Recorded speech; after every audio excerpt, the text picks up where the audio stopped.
changed here. In a white-hot frenzy of invention, the story of humankind and the story of painting fused.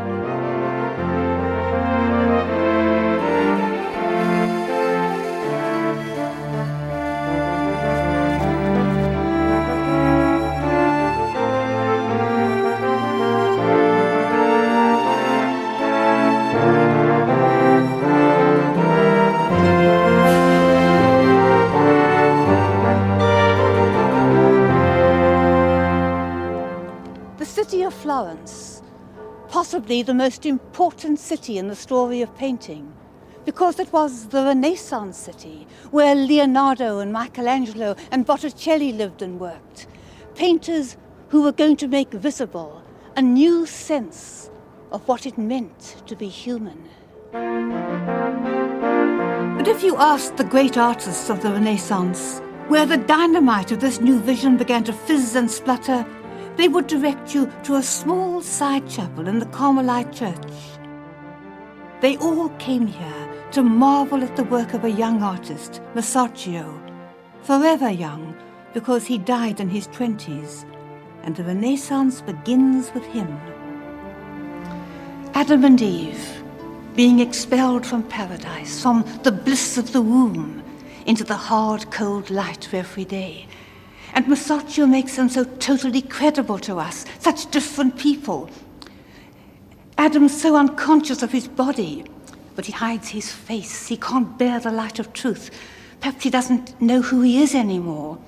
And Eve, very aware of her body, though there's actually nobody to see her, but what she exposes is her face, that terrible primal scream that she emits, and her eyes like slits, a newborn baby's look. Or you could say her face is like a skull, because now that they're born, they will die. Everything really reverberates through the story from these two images. The beautiful male nakedness of Adam and the sexuality of Eve and their immersion in the truth. The angel isn't really driving them out. They're driving themselves out. It's that human guilt. And this, I think, is terribly important, because we can think of the Renaissance as seeing humanity as sort of godlike. No, they saw humanity as dignified, as able to stand up and take responsibility. But they bore the weight of all the grief that mankind had ever known, all the guilts and the fears. They stand on the earth and they cast their own shadows. That's what the Renaissance was about. Humanity as upright, suffering but responsible.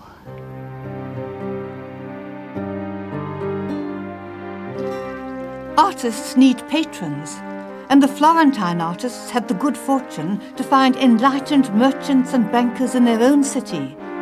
And most important of all was the Medici family. They were bankers. Popes and queens would come from their ranks. But their real contribution to history was the way they spent their money. Cosimo, the first Medici patron, built a brand new monastery for the Dominican brothers, magnificently equipped with a splendid library to house their precious manuscripts. There were to be paintings on every floor and in every cell, and to paint them, Cosimo naturally chose the community's own artist, Brother John. He painted angels with such delicacy and conviction that he was nicknamed Brother Angel, Fra Angelico. This great and glorious painting is by Fra Angelico. And yet, when we see rows of saints and angels, it can seem for some of us rather daunting. However, here is one of the small pictures about Cosmas and Damien that were underneath the big one.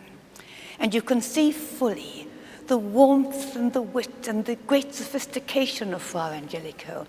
It's the story of Justinian, who had a cancerous leg. And one night, he dreamt that who should fly in the window but Cosmas and Damien. And they cut off his leg and replaced it with the leg of a dead Ethiopian.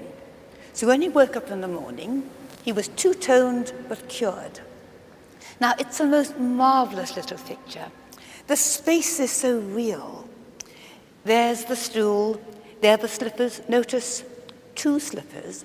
At some level, Justinian clearly expected a miracle. And there's his urinal jar, and there's all these medicines along the top. And here are the saints still bearing the wisps of their coming down from heaven. And they've looped up the curtains so tidily. And they're bending down with their glasses and their intentness, sewing on the black leg. It's telling a moral, of course, that we should look after our fellow men.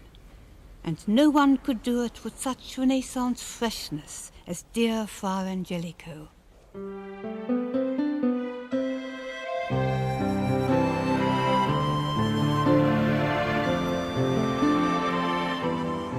The wealthy have always wanted their homes decorated, and the Renaissance found new themes.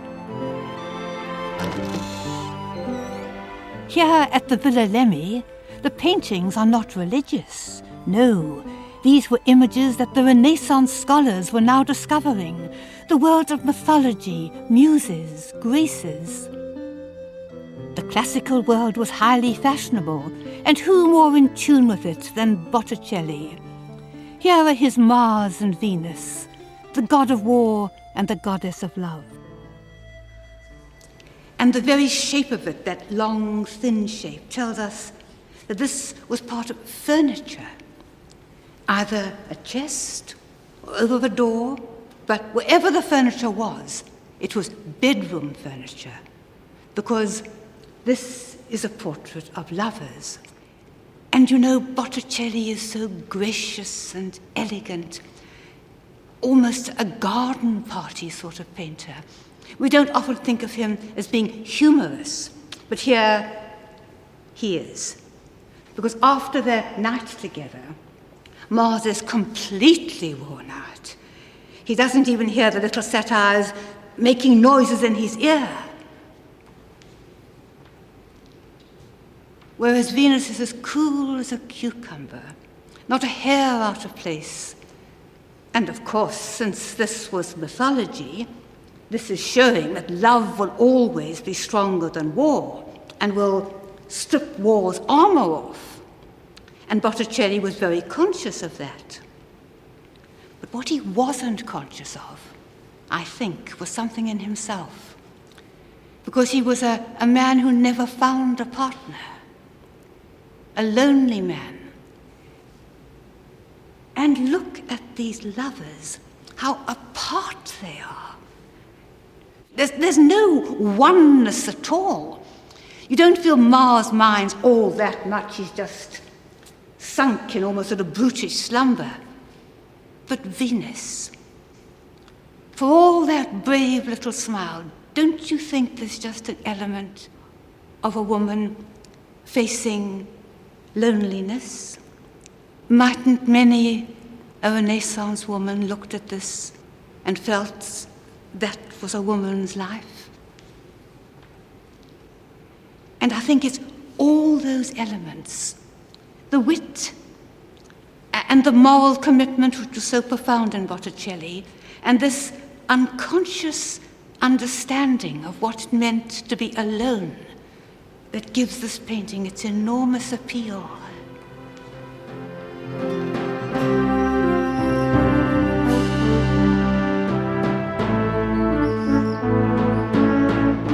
By the time of the Renaissance, Mantua had become a peaceful and prosperous city, a splendid center of art and scholarship. Courtly life was glamorous, with pageants and festivities to rival those of ancient Rome. Its ruler, Ludovico Gonzaga, lived amidst beauty, wealth, and learning. Among his retinue was a court painter called Andrea Mantegna.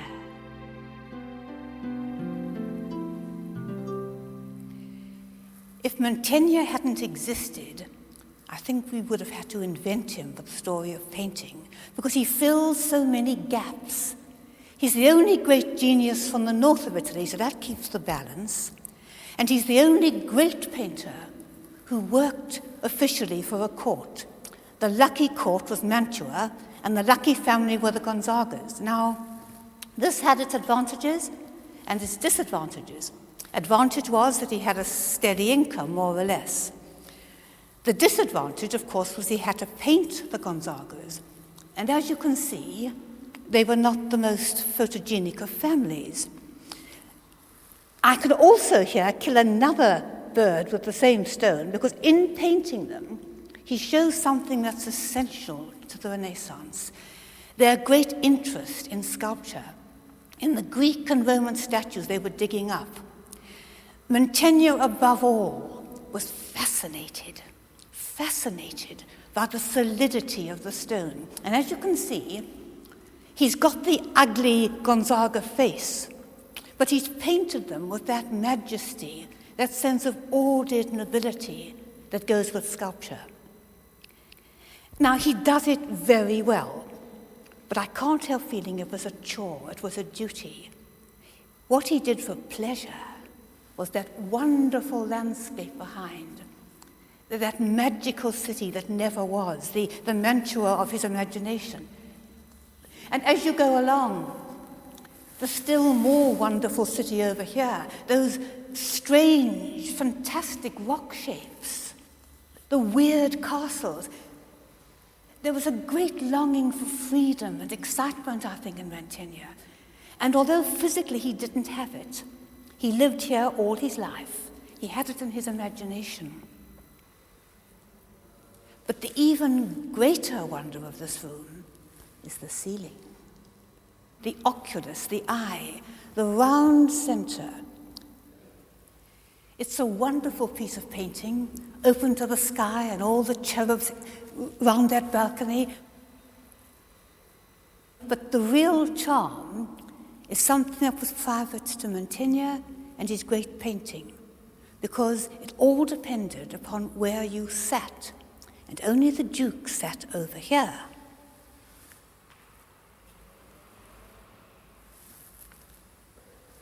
Now, his guests came in this way, and he alone knew, sitting here, that up there was a booby trap.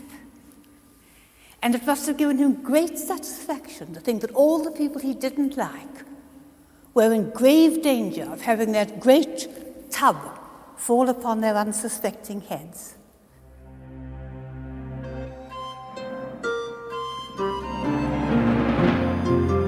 So much of the Renaissance was about learning to control the world, and central to this was the new science of perspective. It was Masaccio who brought perspective to painting, one of the crucial events in the story. His Trinity is painted on the wall of a great Florentine church, but the skeleton of Adam, the first man, pushes back underneath the ledge. And above it, the crucified Christ hangs in real space, as if in a side chapel.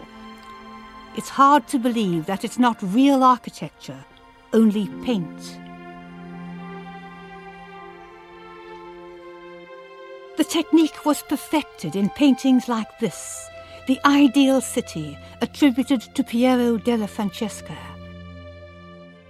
Everything in this picture converges on the center, with a vanishing point, as if battering the chaos of the world into harmony.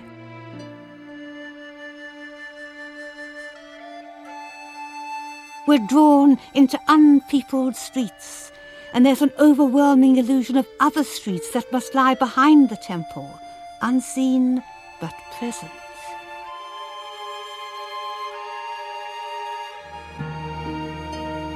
Piero wrote books on mathematics and optics. In the Renaissance, there was no conflict between science and art in the quest to make sense of the world. But there was a towering genius who moved both disciplines to a different plane, the perfect Renaissance man.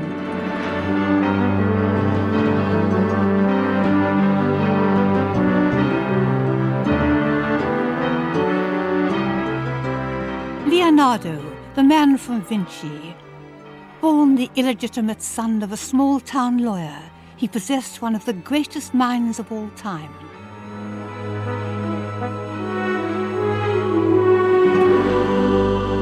Nothing seems to have escaped his probing genius. The flight of birds, armored vehicles, the circulation of the blood, measuring the winds, helicopters, submarines, astronomy. They all tantalize the fickle brilliance of his imagination. What are we to make of a man that sends in a job application, listing in detail all his engineering and scientific skills, and adds as a sort of postscript that he also paints a little? And this is what he paints, one of the most famous pictures of all time. We've looked so often at the Mona Lisa, we think we understand it, but we don't. It's infinitely subtle. And yet, unless we really look at it and try to understand it, we'll never understand Leonardo. If you think of it, a great portrait usually is both very beautiful and full of personality. It's a charge field. It takes us into a dynamo of somebody else's personhood. But not the Mona Lisa. We're not reacting to her. She's reacting not to us, but to the artist.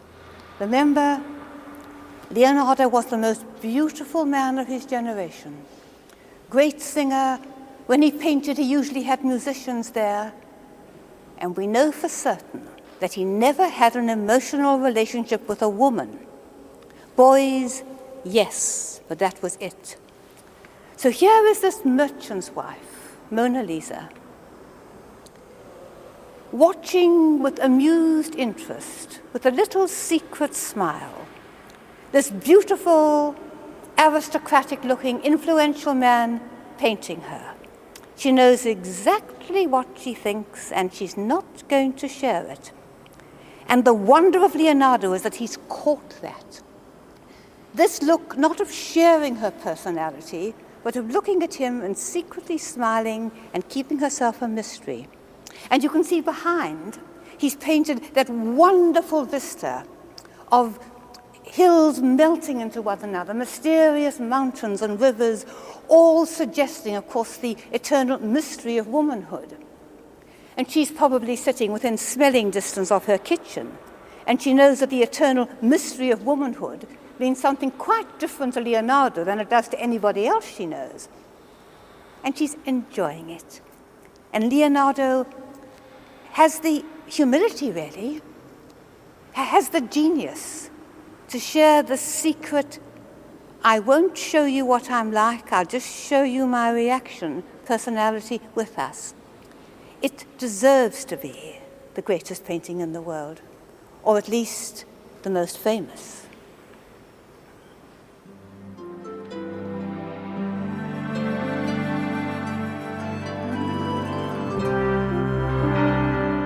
Leonardo ushers in the climax of the age, the high Renaissance. The center had moved to Rome, then a rather pitiful city with cows grazing in the Forum. But an ambitious pope found this humiliating. Julius II wanted to restore Rome to its ancient imperial splendor. He started to rebuild the city on a gigantic scale, and in the center he would build St. Peter's, the largest cathedral in the known world.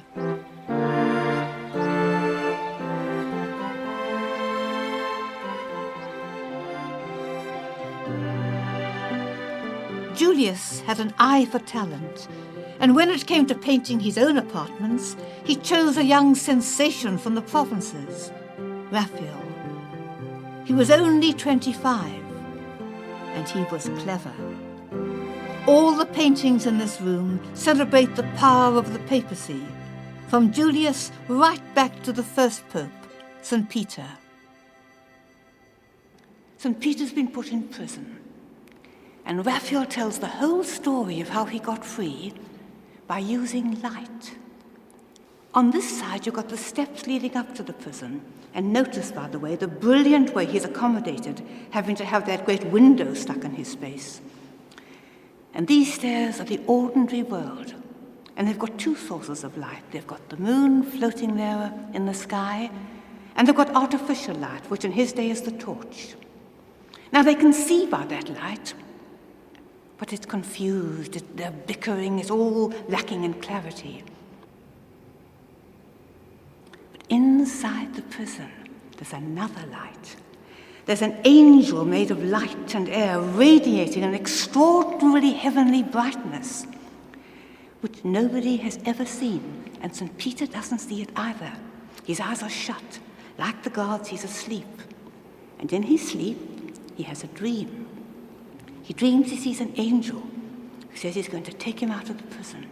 And he takes him by the hand, and his chains fall off, and they come to the door, and it flies open.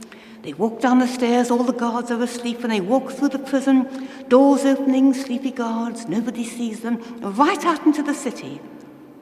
And then the angel leaves him, and he wakes up, and he's free. It's happened, he's escaped. Now, the great Pope Julius II, the man who built up Rome to be the art capital of the world, he loved this story. He wanted Raphael to paint it, because he thought it showed you can't keep a good pope down. But of course, it's far deeper. It's the escape dream. The dream everybody has when all troubles fall away. No mortgage, perfect partner, dream holiday. And it seems to me so touching that Raphael, who died when he was in his 30s, and who was a golden boy, handsome, popular, successful in all he did, that he too knew this dream. He knew the need to escape. It all came so easily to Raphael. How unfair this seemed to the dark genius slaving away down the corridor. Michelangelo was of impeccable blue-blooded ancestry. His family were outraged that he chose to work with his hands. But he'd been nursed by a stonemason's wife. He liked nothing better than to get his hands dirty and his overalls stained. Sculpture to him was a fire in the blood. These unfinished figures are called the captives. They were originally intended to adorn the tomb of Julius himself, a monument to rival the mausoleums of antiquity. It would have taken Michelangelo 20 years to complete, but Julius stopped it.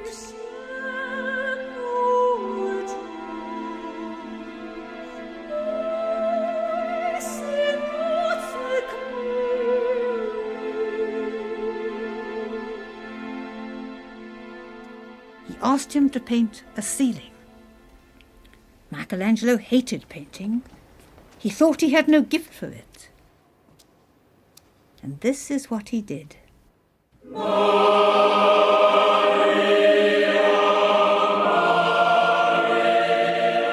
The Sistine Chapel, the sheer abundance and physical beauty of what Michelangelo produced has never been surpassed. One might almost say that the entire Renaissance, which is about new life, is summed up in the birth of Adam.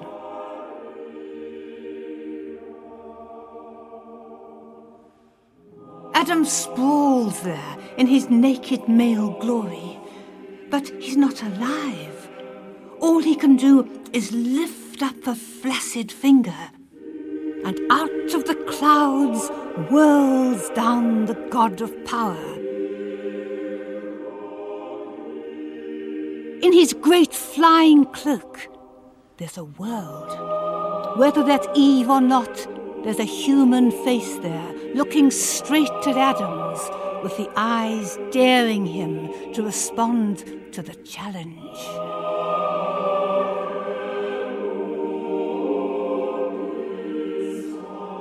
And God's finger touches that of man. Adam is so beautiful, but he hasn't got a mind yet. He's not alive. And this mattered intensely to Michelangelo. He thought the height of beauty was the young male body. But it had to be a thinking body. And to drive this home, he's put all round the ceiling what are called the inudi. Scholars have often wondered what they're doing there. What they're doing is making this inescapable, that beauty alone is not enough. You've got to have a spirit. You've got to be thinking. And the whole ceiling tells the story of our adventure through time, which has brought us to where we are now.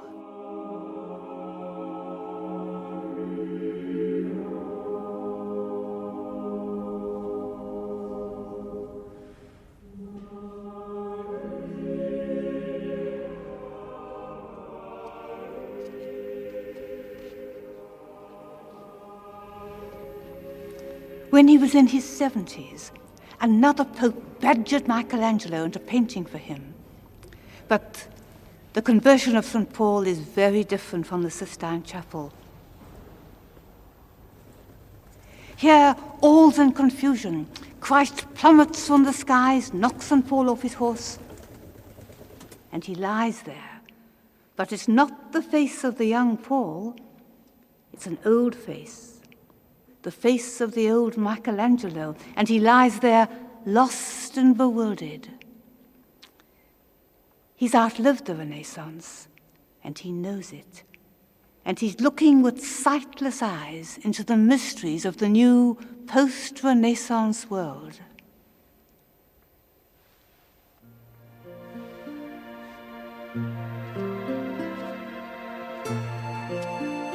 But there's another chapter to the story of the Renaissance, one which opens in the city of Venice and which has a splendor all its own.